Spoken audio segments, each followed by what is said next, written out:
இந்த வீடியோவில் கவர்மெண்டோட ஆன்சருக்கு வேறு தமிழ் மீடியத்துக்கான ப்ராப்ளம்ஸை வந்து ஷார்ட்டாக எழுதி ஒரு மெட்டீரியல் இருக்குது. அதுக்கான லிங்க் டிஸ்கிரிப்ஷனில் இருக்குது. அதை கிளிக் பண்ணி ஒரு படிச்சுக்கோங்க. பாடம் 2, பாடம் 5, பாடம் 8 இந்த 3லேருந்தும் மேக்ஸிமம் 20 மார்க் கிட்ட எல்லா பப்ளிக்கும் கேட்காங்க.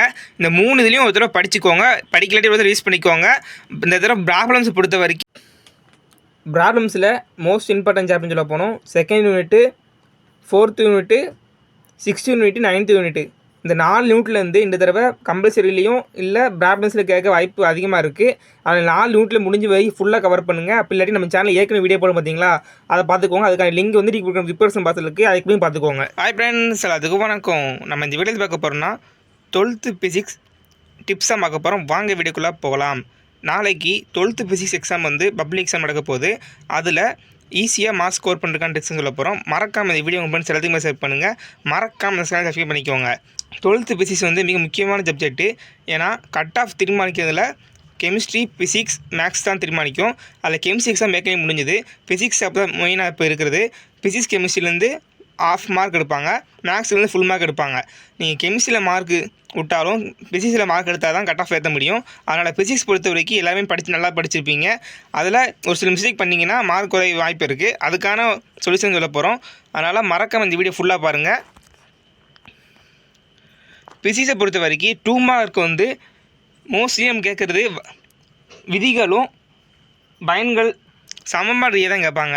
ஓகே, இப்போ உங்களுக்கு ஒரு கொஸ்டின் தெரியுதுன்னா அந்த கொஸ்டின் வந்து இப்போ உங்களுக்கு ஒரு 2 மார்க்கோ ஒரு 3 மார்க்லேயே ஏதாச்சும் ஒரு கொஸ்டின் கேட்காங்கன்னா அந்த கொஸ்டினுக்கு ஆன்சர் இல்லாட்டி அதோட ஃபார்மில் தெரிஞ்சால் ஃபார்மில் எழுதுவீங்க. ஏன்னா அந்த ஃபார்மில் எழுதுனாலே உங்களுக்கு 1 மார்க் கிடைக்கும். இதில் 14வது கொஸ்டினை பாருங்கள். கால்வனோமீட்டரின் மின்னோட்ட உற்பத்தி திறனை வச்சு கேட்டிருந்தாங்க கொஸ்டின். அந்த கொஸ்டினில் இந்த 4 இது என்னால் எழுத முடியும். ஆனால் அந்த 4 இதுவுமே தெரியலாட்டி ஒரு ஃபார்முலா மட்டும் எழுதிச்சாலே போதும், உங்களுக்கு 1 மார்க் கிடச்சிரும். அது போக இதை எக்ஸ்பிளைன் பண்ணி நீங்கள் என்ன எழுதுனீங்கன்னா ஒரு ½ மார்க் போடுவாங்க. 1.5 மார்க் இப்படி வந்துடும். 2 மார்க்கில் 1.5 மார்க்னா கன்வெர்ட் பண்ண போனால் 2 மார்க் ஆக்கிடுவாங்க. அதனால ஈஸியாக மார்க் ஸ்கோர் பண்ணிடலாம். தெரியலாட்டி ஃபார்முலா மட்டும் எழுதுங்க. ஓகே, அது போக யூனிட் வந்து கண்டிப்பாக கரெக்டாக எழுதுங்க. ஏன்னா யூனிட்டில் தான் மார்க் எல்லாமே விட்றாங்க. ஒளிமின் வெளியேற்றாட்டு இருக்கா, இதோட யூனிட்டை பார்த்துக்கோங்க. ஒன்றில் கூட கேட்கலாம். யூனிட் கேட்டாங்கன்னா கண்டிப்பாக யூனிட் எழுதணும். அதிலே கொடுத்துருப்பாங்க அலகுகள் எழுதுக, இல்லை யூனிட் கேட்பாங்க. அப்படி கேட்டாங்கன்னா அதை கண்டிப்பாக எழுதணும். அதுக்கு ப்ராப்ளம்ஸ் வந்து ஏற்கனவே நம்ம சேனலில் போட்டிருந்தோம். அதை பார்க்காதவங்க பார்த்துக்கோங்க.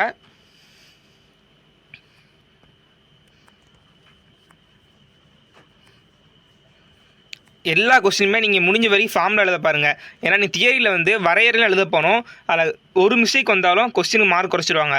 அது நீ ஃபார்மில் எழுதிங்கன்னா கண்டிப்பாக மார்க் குறைச்சிரும். அதனால் ஃபார்மில் எழுத முயற்சி பண்ணுங்கள்.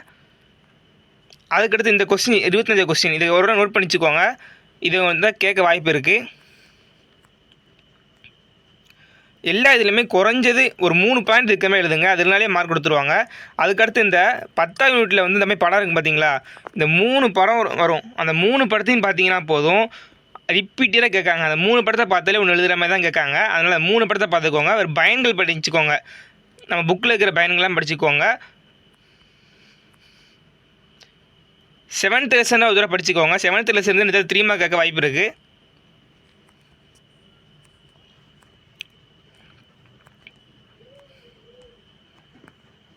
ஓகே, இப்போ 5 மார்க் வரும். 5 மார்க்கில் ஃபஸ்ட்டு கொஸ்டின்லேருந்து இருக்காங்கன்னா 10th லெசன்லேருந்து கேட்டிருக்காங்க. 10th லெசன் வந்து மோஸ்ட் இம்பார்ட்டன்ட் சாப்டர் தான். பட் படிக்க முடியலாட்டி இதில் உள்ள மாதிரி எழுதினாலே மார்க் கிடச்சிரும்.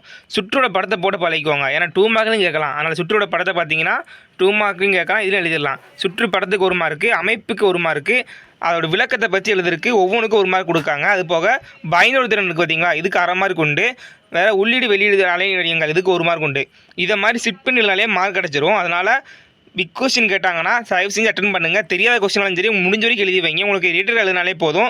மேக்ஸிமம் நீங்கள் எழுது கரெக்டாக தான் வரும். அதனால் மார்க் கொடுத்துருவாங்க. எந்த கொஸ்டின் விட்டு இருந்துடாதீங்க. தெரியலாட்டி கூட அதுக்கு முடிஞ்சு உங்களுக்கு ரிலேட்டடாக தெரிஞ்ச கையெல்லாம் எழுதி வைங்க. அதுக்கடுத்து மின்மாட்டி இருக்கா, மின்மாட்டி, சைக்ளோட்ரான், வாண்டிகிராஃப் இந்த 3மே தியரி பார்ட் கொஸ்டின்.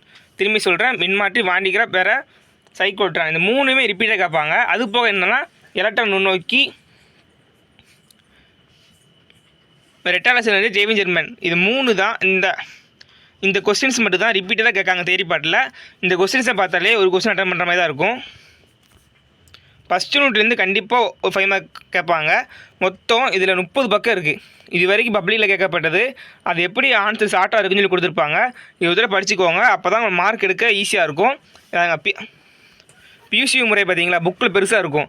ஆனால் எப்படி கொடுத்துருக்காங்கன்னா, பியூசியூ படத்துக்கு எழுதுனா 1 மார்க்கு. அதை பற்றி எக்ஸ்பிளைன் பண்ணால் போதும். எக்ஸ்பிளைன் பண்ணுறதுக்கு நீங்கள் ரொம்ப பண்ண வேண்டாம். அந்த படத்தில் என்ன வரீங்களோ அதை பற்றி எழுதுனா போதும்.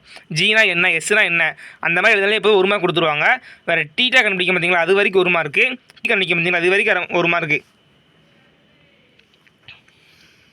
இதை கண்டுபிடிச்சாலே போதும், மார்க் கிடச்சிரும். இப்போ சைக்கிளோட்ரன் அதே தான். தத்துவம் எழுதுனா 1 மார்க்கு. சைக்கிளோட்ரன் படம் வரைஞ்சா 1 மார்க்கு. அமைப்பு செயல்படும் விதம் இதுக்கு 1 மார்க்கு.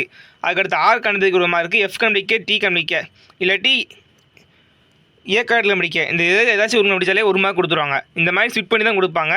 அதில் முடிஞ்ச வரைக்கும் ரிவிஷன் கேட்டாங்கன்னா ஃபுல்லாக எழுத பாருங்கள். ஓகே, பாதியிலே முடிச்சு பட்டிடாதீங்க.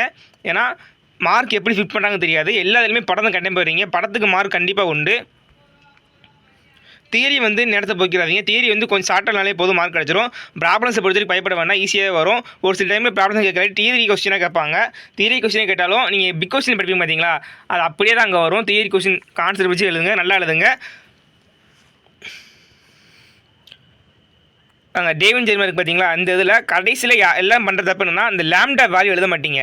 இந்த லேம்டா வேல்யூ எழுதினா தான் மார்க் கடைசியில் கொடுப்பாங்க. அதனால் 1 மார்க் டிக்கிறாது. அந்த 1 மார்க் விடக்கூடாது. அதனால் அதை பார்த்துக்கோங்க. இது ரிலேட்டட் ப்ராப்ளம் கூட கேட்கலாம். அதாவது வியோட வேல்யூ கொடுத்துருவாங்க. இந்த ஃபார்மில் எலக்ட்ரான் கொடுத்தது வி கொடுத்துருவாங்க. கொடுத்துட்டு லேம்டா வைக்க சொல்லலாம். அதனால் இதை பார்த்துக்கோங்க.